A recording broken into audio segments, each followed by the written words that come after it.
Hello दोस्तों, कैसे हैं आप लोग। आई होप आप सभी अच्छे होंगे। मैं आप सभी का गोविंद गुरु के चैनल पर स्वागत करता हूं। आज मैं आप सभी के लिए 28 जुलाई 2013 का सीडीपी पेपर का एनालिसिस लेकर आया हूं।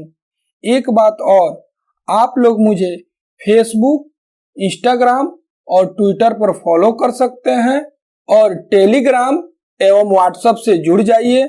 मैं इन सभी का लिंक वीडियो के डिस्क्रिप्शन में दे दूंगा। तो चलिए आगे बढ़ते हैं। क्वेश्चन नंबर 1 में क्या दिया है, निम्नलिखित में से कौन सी संज्ञानात्मक क्रिया दी गई सूचना के विश्लेषण के लिए प्रयोग में लाई जाती है। वर्णन करना, पहचान करना, अंतर करना, वर्गीकृत करना। तो देखिए हमको क्या करना है, विश्लेषण के लिए प्रयोग करना। तो विश्लेषण जब करेंगे तो उसके लिए क्या करना होगा, उसके लिए हमें अंतर स्पष्ट अंतर करना होगा। क्या करना होगा, अंतर कीजिएगा। जब अंतर कीजिएगा तभी विश्लेषण हो सकता है। क्या, जब आप अंतर कीजिएगा कि बड़ा है, ये छोटा है, ये ऊंचा है, लंबा है, तभी आप उसके बारे में विश्लेषण कर सकते हैं। तो इस क्वेश्चन का राइट आंसर क्या हो जाएगा, ऑप्शन नंबर 3 हो जाएगा। नेक्स्ट क्वेश्चन पे चलते हैं। क्वेश्चन नंबर 2 में क्या दिया है, राजेश अति लोलुप पाठक है। वह अपने कोर्स की पुस्तकें पढ़ने के अतिरिक्त प्रायः पुस्तकालय जाता है, ठीक है, और भिन्न प्रकरणों पर पुस्तकें पढ़ता है। इतना ही नहीं, राजेश भोजन अवकाश में अपना परियोजना कार्य करता है। उसे परीक्षाओं के लिए पढ़ने के लिए अपने शिक्षकों अथवा अभिभावकों द्वारा कभी कहना की जरूरत नहीं है और वह वास्तव में सीखने का आनंद लेते नजर आता है। उसे डैश के रूप में सर्वाधिक बेहतर रूप से वर्णित किया जा सकता है।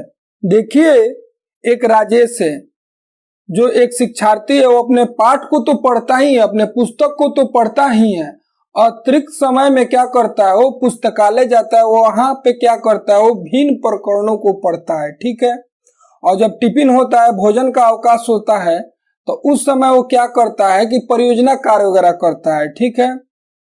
उसे कभी भी शिक्षक और अभिभावक के द्वारा पढ़ने के लिए नहीं कहा गया है, ठीक है। और वो सीखने में क्या करता है, आनंद भी लेता है। तो पूछ रहा है उसे डैश के रूप में सर्वाधिक बेहतर रूप से वर्णित किया जा सकता है। ऑप्शन में दे रहा, आंतरिक रूप से अभिप्रेरित शिक्षार्थी, तथ्य आधारित शिक्षार्थी, शिक्षक अभिप्रेरित शिक्षार्थी, मानव आधारित शिक्षाएं, ठीक है। तो इस क्वेश्चन का राइट आंसर क्या हो जाएगा, इस क्वेश्चन का राइट आंसर ऑप्शन नंबर 1 हो जाएगा, आंतरिक रूप से अभिप्रेरित शिक्षार्थी। देखिए क्या होता है कि बच्चे का जो अभिप्रेरण होता है वो 2 तरह का होता है। एक बाह्य अभिप्रेरण होता है, एक आंतरिक अभिप्रेरण होता है। जैसे मान लीजिए कि आप उसको कोई लालच दे रहे हैं, आप बोल रहे हैं कि तुम बेटा फर्स्ट लाओगे तो तुम्हें लैपटॉप खरीद के दिया जाएगा। तो ये अभिप्रेरण मतलब क्या होता है, मोटिवेशन होता है, मोटिवेट करना होता है, ठीक है। आप बच्चे को मोटिवेट कर रहे हैं, ठीक है। तो आप बोल रहे हैं कि तुम फर्स्ट करोगे तो तुम्हें लैपटॉप खरीद के दिया जाएगा। तो ये क्या हो गया, बाह्य अभिप्रेरण।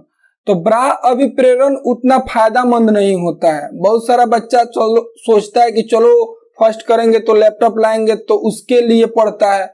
बहुत सारा कहता है फर्स्ट आ जाएंगे।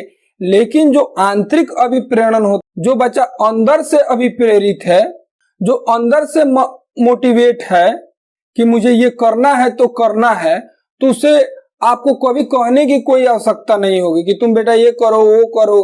वो खुद से खुद अपना काम करेगा, वो अपना अच्छी तरीके से पढ़ भी लेगा, उसका जो लक्ष्य रहेगा उस लक्ष्य को प्राप्त करके ही रहेगा। तो आंतरिक अभिप्रेरण जो होता है क्या करता है, उसके लक्ष्य को प्राप्ति को सुनिश्चित करता है, ठीक है। तो इसलिए इस क्वेश्चन का राइट आंसर ऑप्शन नंबर 1 हो जाएगा, ठीक है। नेक्स्ट क्वेश्चन पे चलते हैं। क्वेश्चन नंबर 3 में क्या दिया है, भाषा विकास में सहयोग करने का कौन सा तरीका गलत है। बच्चे को बिना टोके प्रकरण पर बात करना, उनकी अपनी भाषा में प्रयोग को अमान्य करना, उसके प्रयोग का समर्थन करना, भाषा के प्रयोग के अवसर उपलब्ध कराना। देखिए यहाँ पे पूछ रहा है कि भाषा विकास सहयोग करने का कौन सा तरीका क्या है? गलत, हमको गलत ढूंढना है। तो बच्चों को भाषा प्रयोग करने का अवसर उपलब्ध कराया जाए तो बहुत अच्छा है, बच्चे का भाषा विकास और ज्यादा होगा। उसके प्रयोग का समर्थन भी करना चाहिए, ठीक है। उसको बिना टोके प्रकरण पर बात करने की भी मौका देना चाहिए, लेकिन उनकी भाषा के प्रयोग को अमान्य कर देना ये गलत है, ठीक है। उनकी भाषा को तो हम लोग महत्व दे रहे हैं कि आप अपने भाषा में बताओ, तभी तो सीखेगा बच्चा, और आप उनके भाषा को अमान्य कर दे रहे हैं तो ये गलत है, ठीक है। तो इस क्वेश्चन का राइट आंसर ऑप्शन नंबर 2 हो जाएगा, क्योंकि यहाँ पे गलत पूछा है तो हमको गलत ही ढूंढना है। 3 इसमें सही है और 1 गलत है।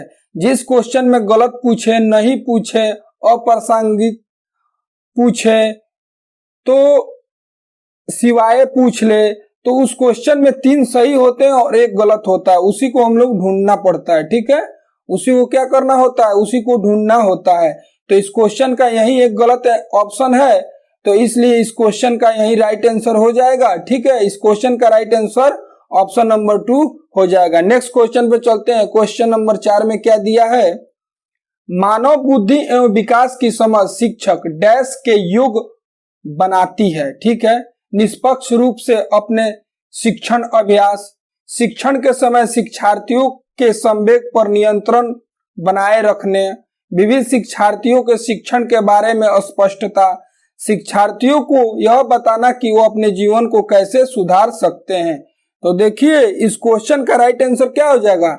इस क्वेश्चन का राइट आंसर ऑप्शन नंबर 3 हो जाएगा, विविध शिक्षार्थियों के शिक्षण के बारे में अस्पष्टता। जब मानव बुद्धि एवं विकास की समझ शिक्षक को क्या करता है? विविध शिक्षार्थियों को शिक्षण के बारे में स्पष्टता के योग बनाता है। क्या करता है? शिक्षण के बारे में स्पष्टता का योग बनाता है। इसलिए इस क्वेश्चन का राइट आंसर ऑप्शन नंबर 3 हो जाएगा। नेक्स्ट क्वेश्चन पे चलते हैं। क्वेश्चन नंबर 5 में क्या दिया है? निम्नलिखित में से कौन सा सत्य है? ठीक है, शिक्षक द्वारा प्रश्न पूछना संज्ञानात्मक विकास में बाधक है। देखिए बाधक है, प्रश्न पूछना क्या संज्ञानात्मक विकास में बाधक होता है? आप बच्चे से प्रश्न पूछिएगा तो क्या होगा? बच्चा का झिझक दूर होगा, ठीक है, बच्चा डरेगा नहीं क्लास में। आप उससे प्रश्न पूछिएगा तो बच्चा ध्यान पूर्वक आपके बातों को सुनेगा, आप जो पढ़ाएंगे उसको समझेगा। तो बोल रहा है कि विकास में बाधक है, तो गलत हुआ।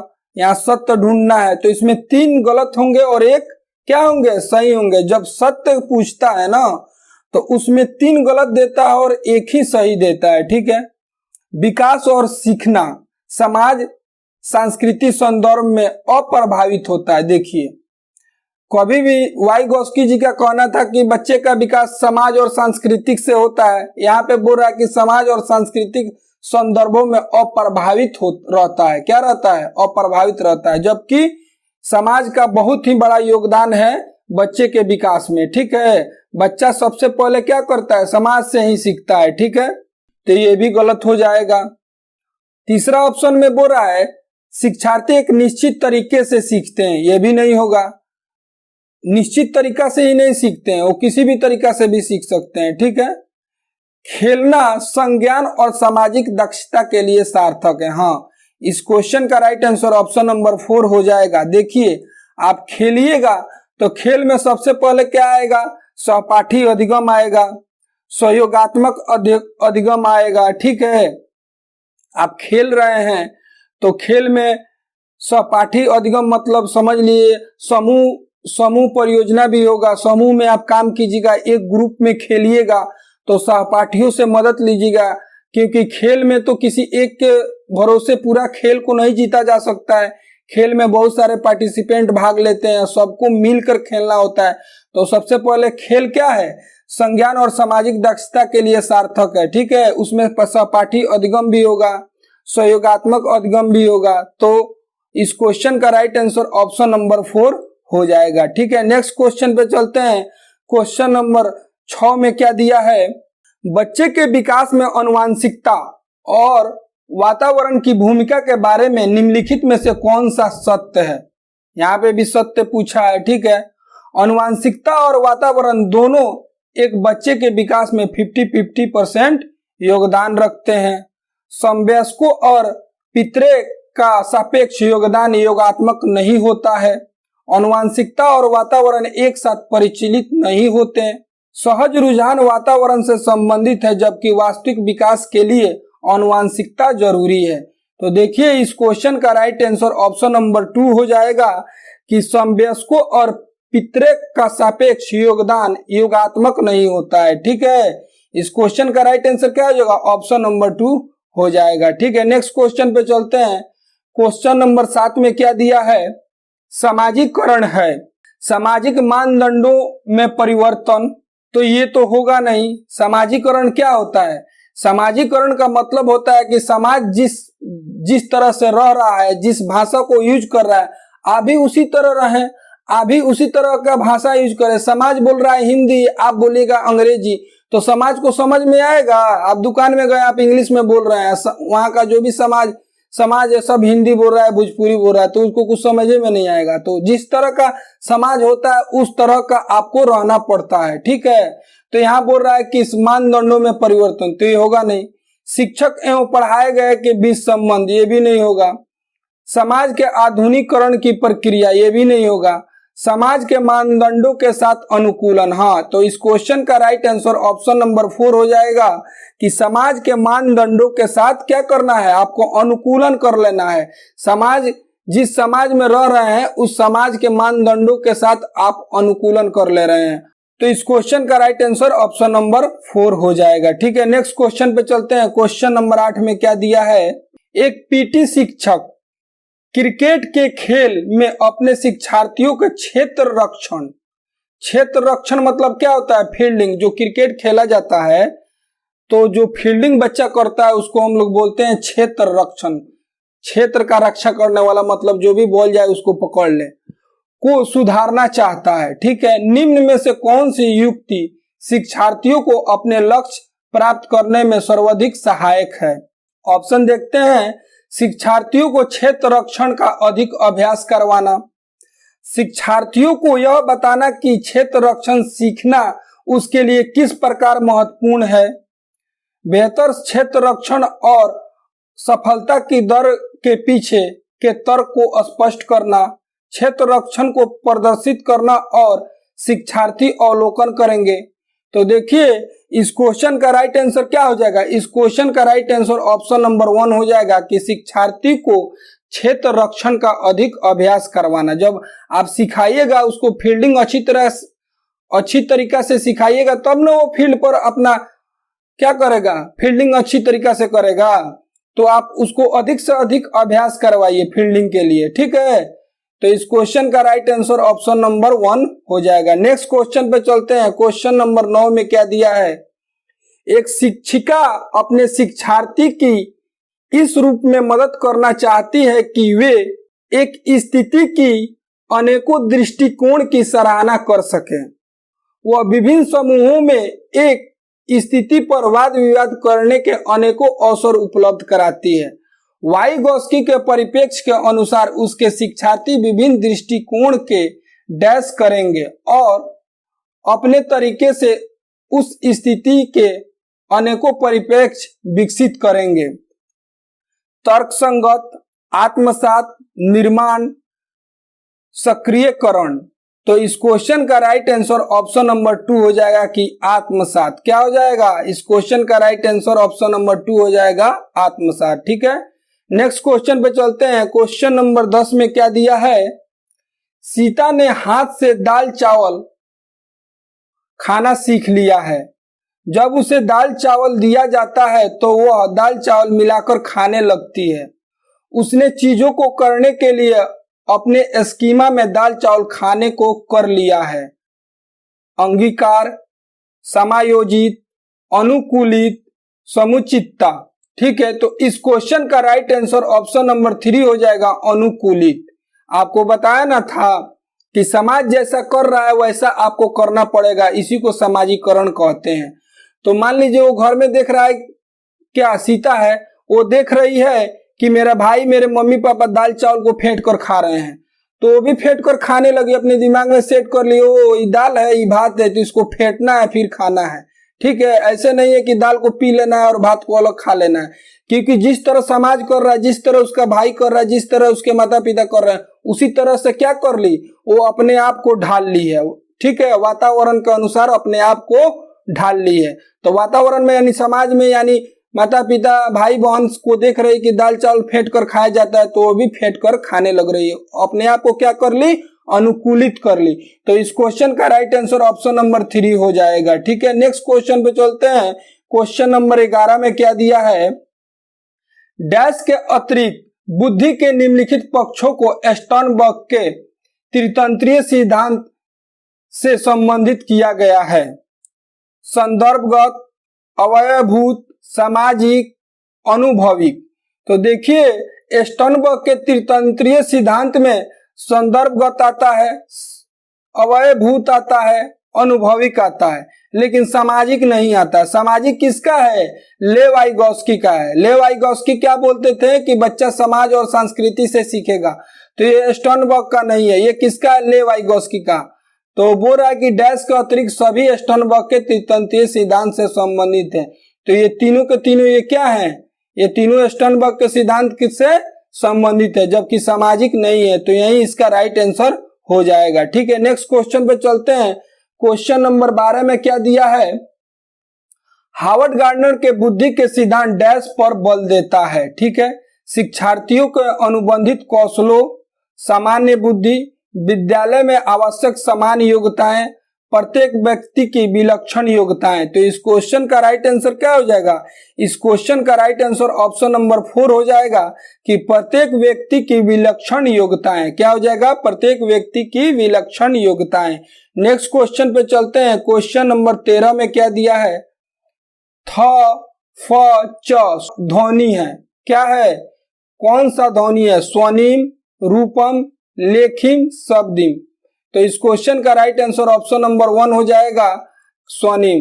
भाषा की वह सबसे छोटी इकाई क्या कहलाती है, स्वनिम कहलाती है। ठीक है, थ फ च ये सब क्या है, स्वनिम है। ठीक है, इस क्वेश्चन का राइट आंसर ऑप्शन नंबर 1 हो जाएगा। नेक्स्ट क्वेश्चन पे चलते हैं। क्वेश्चन नंबर 14 में क्या दिया है, कक्षा में जेंडर रूढ़िवादिता से बचने के लिए एक शिक्षक को लड़कों को जोखिम उठाने और निर्भीक बनने के लिए प्रोत्साहित करना, लड़के लड़कियों को एक साथ अपारंपरिक भूमिकाओं में रखना चाहिए, अच्छा लड़की अच्छा लड़का कहकर शिक्षार्थियों के कार्य करने की सराहना करनी चाहिए, कुश्ती में भाग लेने के लिए लड़कियों को निरुत्साहित करना चाहिए। ठीक है, तो देखिए लड़कियों को भाग लेने के लिए आप निरुत्साहित कर रहे हैं, तो ये तो होगा नहीं। अच्छा लड़की अच्छा लड़का कहकर सराहना कर रहे हैं, ये भी नहीं होगा। आप लड़कों को जोखिम उठाने के लिए, निर्भीक बनाने के लिए प्रोत्साहित कर रहे हैं, लेकिन लड़कियों को जोखिम उठाने के लिए, निर्भीक बनाने के लिए प्रोत्साहित नहीं कर रहे हैं, तो ये भी नहीं होगा। तो क्या होगा, लड़के और लड़कियों को एक साथ अपारंपरिक भूमिकाओं में रखना चाहिए। ठीक है, एक साथ लड़के और लड़कियों को एक साथ, तभी आप जेंडर रूढ़िवादिता से क्या करते हैं, क्या कर सकते हैं, कक्षा में जेंडर रूढ़िवादिता से बचा सकते हैं। ठीक है, जब आप लड़का लड़कियों को एक साथ अपारंपरिक भूमिकाओं में रखिएगा तब। ठीक है, तो इस क्वेश्चन का राइट आंसर ऑप्शन नंबर 2 हो जाएगा। नेक्स्ट क्वेश्चन पे चलते हैं।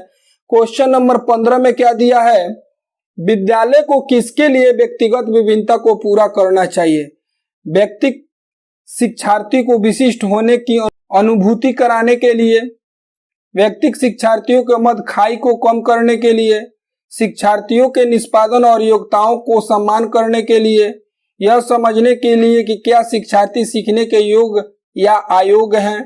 तो देखिए इस क्वेश्चन का राइट आंसर क्या हो जाएगा, इस क्वेश्चन का राइट आंसर ऑप्शन नंबर 4 हो जाएगा कि यह समझने के लिए कि क्या शिक्षार्थी सीखने के योग्य या अयोग्य हैं, व्यक्ति विभिन्नता को पूरा करता है। ठीक है, तो इस क्वेश्चन का राइट आंसर ऑप्शन नंबर 4 हो जाएगा। नेक्स्ट क्वेश्चन पे चलते हैं। क्वेश्चन नंबर 16 में क्या दिया है, शिक्षार्थियों में व्यक्तिगत विभिन्नता को संबोधित करने के लिए एक विद्यालय किस प्रकार का सहयोग उपलब्ध करवा सकता है, सभी शिक्षार्थियों के लिए समान स्तर की पाठचर्या का अनुगमन करना, बाल केंद्रित पाठचर्या का पालन करना और शिक्षार्थियों को सीखने के अनेकों अवसर उपलब्ध कराना, शिक्षार्थियों में व्यक्तिगत विभिन्नता को समाप्त करने के लिए हर संभव उपाय करना, धीमी गति से सीखने वाले शिक्षार्थियों को विशेष विद्यालय भेजना। तो ये तो होगा नहीं।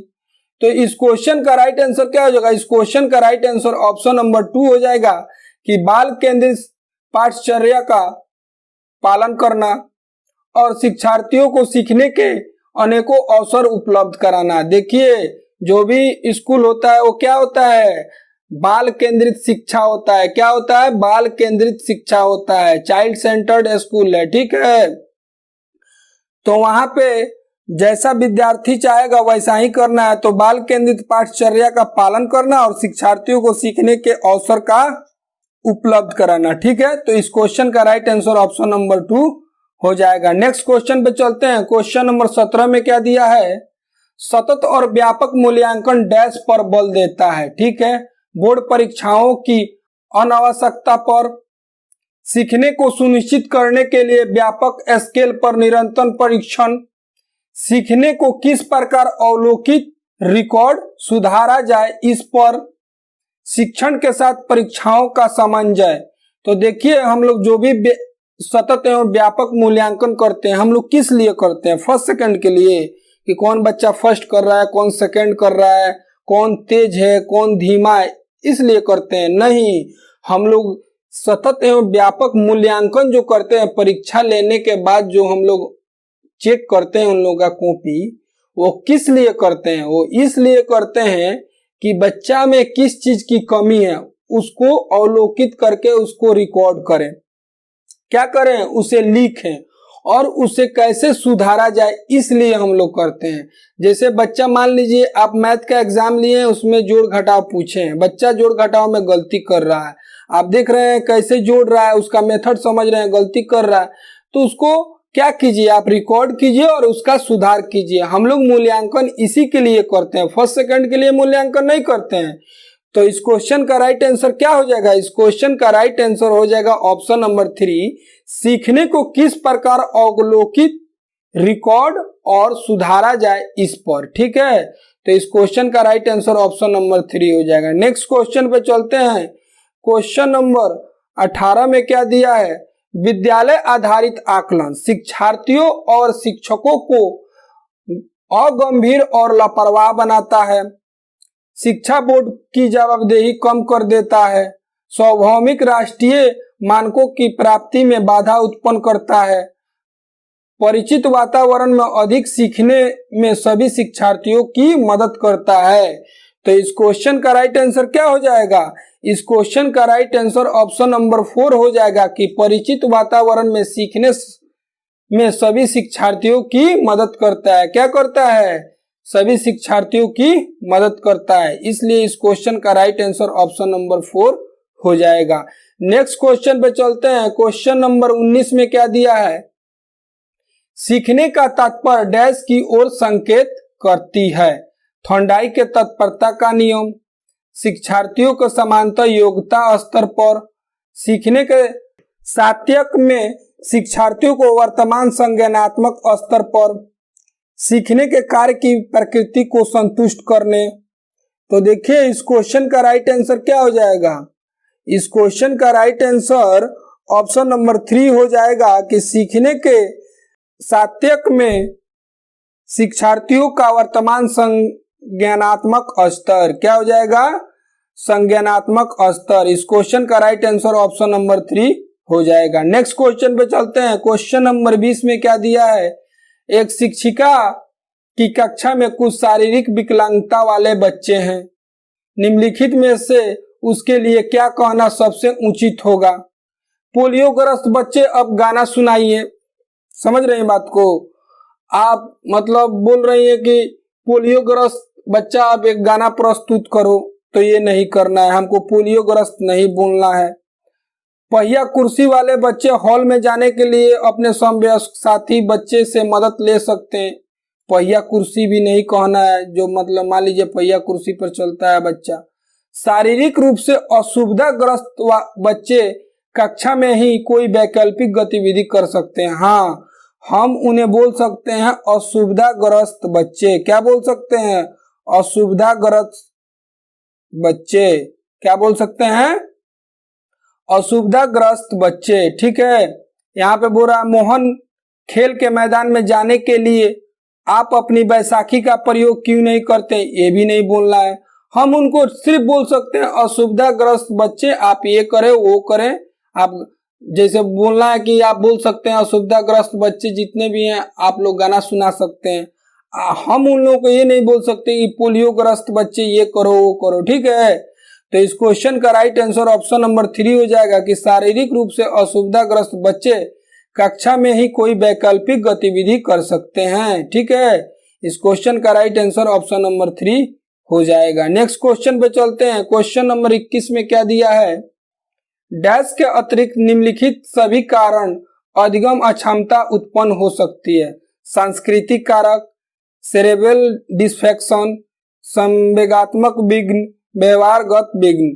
तो देखिए इस क्वेश्चन का राइट आंसर ऑप्शन नंबर 1 हो जाएगा सांस्कृतिक कारक। देखिए ये भी सेरेब्रल डिस्फेक्शन है, इससे भी क्या होता है अधिगम अधिगम अक्षमता उत्पन्न हो सकती है।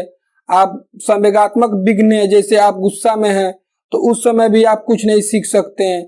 व्यवहारगत विघ्न है, आप किसी से व्यवहार सही से नहीं बना पाते हैं तब भी आप नहीं सीख सकते हैं। सीखने के लिए क्या करना पड़ेगा, आपको समाज में रहना पड़ेगा, किसी से मदद लेना पड़ेगा, खुद से तो सीख नहीं सकते हैं कुछ भी। ठीक है, तो जब तक ये सब चीज हो रहेगा तब तक आप नहीं सीख पाइएगा। तो पूछ रहा है कि डैश के अतिरिक्त सांस्कृतिक कारक से क्या होगा। इसके अलावा जितने भी हैं तीनों के तीनों क्या हैं, ये अधिगम अक्षमता उत्पन्न कर सकता है, ये तीनों के तीनों, लेकिन सांस्कृतिक कारक से अधिगम अक्षमता उत्पन्न नहीं होगा। ठीक है, तो वही पूछ रहा है कि डैश के अतिरिक्त निम्नलिखित सभी कारण अधिगम अक्षमता उत्पन्न कर सकता है, कौन कौन से हैं। तो देखिए इस क्वेश्चन का राइट आंसर ऑप्शन नंबर 1 हो जाएगा। सांस्कृतिक कारक को छोड़कर जितना ये तीनों के तीनों हैं, ये तीनों से अधिगम अक्षमता उत्पन्न हो सकता है। ठीक है, तो इस क्वेश्चन का राइट आंसर ऑप्शन नंबर 1 हो जाएगा। नेक्स्ट क्वेश्चन पे चलते हैं। क्वेश्चन नंबर 22 में क्या दिया है, एक समावेशी विद्यालय शिक्षार्थियों की नियोक्ता के अनुसार उनके सीखने की आवश्यकताओं को निर्धारित करता है। शिक्षार्थियों की क्षमताओं की परवाह किए बिना सभी को अधिगम परिमाणों को सुधारने के लिए प्रतिबद्ध होता है। शिक्षार्थियों के मध्य अंतर करता है और विशेष रूप से सक्षम बच्चे के लिए कम चुनौतीपूर्ण उपलब्धि लक्ष्य निर्धारित करता है। विशेष रूप से योग्य शिक्षार्थी के अधिगम परिमाणों को सुधार करने के लिए विशिष्ट रूप से प्रतिबद्ध होता है। तो देखिए इस क्वेश्चन का राइट आंसर क्या हो जाएगा, इस क्वेश्चन का राइट आंसर ऑप्शन नंबर 2 हो जाएगा कि शिक्षार्थियों की क्षमता की परवाह किए बिना सभी के अधिगम परिमाणों को सुधारने के लिए प्रतिबद्ध होता है। तो एक समावेशी विद्यालय का यही काम है। वहां पे देखिए अधिगम वहां पे जो बच्चा शारीरिक अक्षमता, चाहे उसको कोई भी विकार हो, शारीरिक अक्षमता वाले बच्चे हों, ठीक है, उनको आपको क्या करना है कि उसी विद्यालय में पढ़ाना है जिसमें आप पढ़ रहे हैं। समावेशी विद्यालय का यही मतलब होता है कि धनी हो या गरीब हो एक ही कक्षा में बैठकर पढ़ेगा। इसका ये मतलब नहीं है कि वो विकलांग लड़का है तो उसको आप कहीं दूसरे विद्यालय भेजा जाए, विशेष प्रकार के विद्यालय में भेजा जाए जहाँ विकलांग लड़के पढ़ते हो, ऐसा नहीं करना है। आप धनी हो या गरीब हो या किसी भी जाति की धर्म के हो, आपको जिस क्लास में है आपको उसी क्लास में पढ़ाना है। ठीक है, ऐसा नहीं करना है कि एक दूसरे धर्म के है तो उसको दूसरे स्कूल भेज देना है और ये अपने धर्म का है तो इसको इसमें पढ़ाना है। समावेशी विद्यालय का यही काम होता है कि उसमें सभी धर्म के, सभी जाति के, सभी वर्ग के बच्चे पढ़ सकते हैं एक साथ बैठकर। ठीक है, तो क्या बोल रहा है कि शिक्षार्थियों की क्षमताओं की परवाह किए बिना सभी के अधिगम परिमाणों को सुधारने के लिए प्रतिबद्ध होता है। तो इसलिए इस क्वेश्चन का राइट आंसर ऑप्शन नंबर 2 हो जाएगा। नेक्स्ट क्वेश्चन पे चलते हैं। क्वेश्चन नंबर 23 में क्या दिया हुआ है, प्रतिभाशाली शिक्षार्थी को अधिगम नियोक्ता नहीं कर सकते, ऐसा सहयोग की आवश्यकता होती है जो समांतर विद्यालय द्वारा उपलब्ध नहीं कराए जाते हैं। शिक्षक के बिना अपने अध्याय को व्यवस्थित कर लेते हैं। उन शिक्षार्थियों के लिए अच्छे मॉडल बन सकते हैं। तो देखिए इस क्वेश्चन का राइट आंसर ऑप्शन नंबर 2 हो जाएगा कि ऐसा सहयोग की आवश्यकता होती है जो समांतर विद्यालय द्वारा उपलब्ध नहीं कराए जाते हैं। जैसे मान लीजिए प्रतिभाशाली विद्यार्थी है, पढ़ने में खूब तेज है, ललक है उसको पढ़ने में, वो दिल लगा के पढ़ रहा है, उसको ललक है कि मैं ये बनूं, वो करूं, ये करूं, पर स्कूल से उसे क्या सहयोग मिलता है? उसे बुक मिल जाता है, उसको कपड़ा उपड़ा मिल जाता है, खाने के लिए मिड डे मील मिल जाता है, लेकिन कॉपी कलम तो नहीं मिलता है। तो वो सब चीज आपको क्या करना है? अलग से पूरा करना है। आप ऐसे सहयोग की आवश्यकता होती है जो समांतर विद्यालय द्वारा उपलब्ध नहीं कराए जाते हैं। ठीक है, तो इस क्वेश्चन का राइट आंसर ऑप्शन नंबर 2 हो जाएगा। ठीक है, नेक्स्ट क्वेश्चन पे चलते हैं। क्वेश्चन नंबर 24 में क्या दिया है? डैश के कारण प्रतिभाशाली होते हैं। मनोसामाजिक कारकों, अनुवांशिक रचना, वातावरणीय अभिप्रेरण, 2 और 3 का समायोजन। तो देखिए इस क्वेश्चन का राइट आंसर क्या हो जाएगा? इस क्वेश्चन का राइट आंसर ऑप्शन नंबर 4 हो जाएगा कि अनुवांशिक रचना और वातावरणीय अभिप्रेरण। ठीक है, ये दोनों का क्या होगा? समायोजन रहेगा, तभी प्रतिभाशाली विद्यार्थी हो सकता है। जैसे कि मान लीजिए बाप मतारी तेज है तो उसका अनुवांशिक उसके बच्चे में गया होगा तो बच्चा भी थोड़ा तेज होगा, लेकिन वातावरणीय कारक, वातावरण के अगल बगल के जो भी आस पड़ोस के लोग हैं वो भोतर आदमी है, उनको कुछ मतलब नहीं है पढ़ने लिखने से, तो क्या होगा?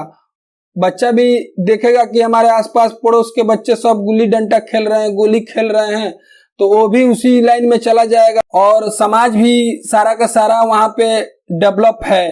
तो क्या होगा? प्रतिभाशाली बच्चा हो सकता है। ठीक है, ऐसा जरूरी नहीं कि होगा ही, लेकिन हो सकता है, एक कारण हो सकता है कि अनुवांशिक रचना और वातावरणीय अभिप्रेरण के दोनों का समायोजन से बच्चा क्या बन सकता है? एक प्रतिभाशाली शिक्षार्थी बन सकता है। ठीक है, तो इसलिए इस क्वेश्चन का राइट आंसर ऑप्शन नंबर 4 होगा। नेक्स्ट क्वेश्चन पे चलते हैं। क्वेश्चन नंबर 25 में क्या दिया है? बच्चे में सीखने और सुनने के लिए अधिगम योग्य वातावरण के लिए निम्नलिखित में से कौन सा उपयुक्त है? शिक्षार्थियों को यह छूट देना कि क्या सीखना है और कैसे सीखना है, एक लंबे समय के लिए निष्क्रिय रूप से सुनना, निरंतर गृह कार्य देते रहना, सीखने वाले द्वारा व्यक्तिगत कार्य करना। तो देखिए इस क्वेश्चन का राइट आंसर क्या हो जाएगा? इस क्वेश्चन का राइट आंसर ऑप्शन नंबर 1 हो जाएगा कि शिक्षार्थियों को यह छूट देना कि क्या सीखना है और कैसे सीखना है। ठीक है, इस क्वेश्चन का राइट आंसर क्या हो जाएगा कि शिक्षार्थियों को यह छूट देना कि क्या सीखना है, क्योंकि चाइल्ड सेंटर्ड स्कूल है, बाल केंद्रित शिक्षा है, तो आप क्या कीजिएगा? शिक्षार्थियों को यह छूट दीजिएगा कि क्या सीखना और कैसे सीखना है। इसलिए इस क्वेश्चन का राइट आंसर ऑप्शन नंबर 1 हो जाएगा। ठीक है, नेक्स्ट क्वेश्चन पे चलते हैं। क्वेश्चन नंबर 26 में क्या दिया है? गति कौशल में अधिगम नियोक्ता डैश कहलाता है? डिस्क्रेजिया, डिस्प्रेक्सिया, डिस्कैल्कुलिया, डिसलेक्सिया। तो देखिए डिसलेक्सिया किससे होता है? पढ़ने से। डिस्कैल्कुलिया किससे होता है? गणित से। और डिस्प्रेक्सिया किससे होता है? गति से। ठीक है, तो इसलिए इस क्वेश्चन का राइट आंसर ऑप्शन नंबर 2 हो जाएगा, डिस्प्रेक्सिया। ठीक है, क्या हो जाएगा? ऑप्शन नंबर 2 हो जाएगा, डिस्प्रेक्सिया, इस क्वेश्चन का राइट आंसर। नेक्स्ट क्वेश्चन पे चलते हैं। क्वेश्चन नंबर 27 में क्या दिया है? अधिगम नियोक्ता समुचित निवेश के साथ सुधार योग्य नहीं होता, एक स्थिर अवस्था है, एक चर अवस्था है, जरूरी नहीं कि कार्यपद्धति की हानि करे।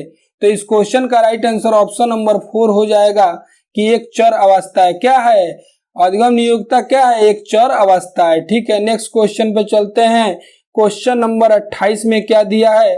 डैश के अतिरिक्त निम्नलिखित समस्या समाधान की प्रक्रिया के चरण है। क्या है? समस्या समाधान की प्रक्रिया के चरण है। ठीक है, आपको समस्या समाधान किन किन चरणों में किया जाता है वो चरण ढूंढना है, किसी एक के अलावा वो कौन है जो उसके अलावा है। ठीक है, तो देखिए हम बताते हैं आपको। परिमाणों की आशा करना, समस्या की पहचान, समस्या की छोटे छोटे हिस्सों में बांटना, संभावित युक्तियों की खोजना।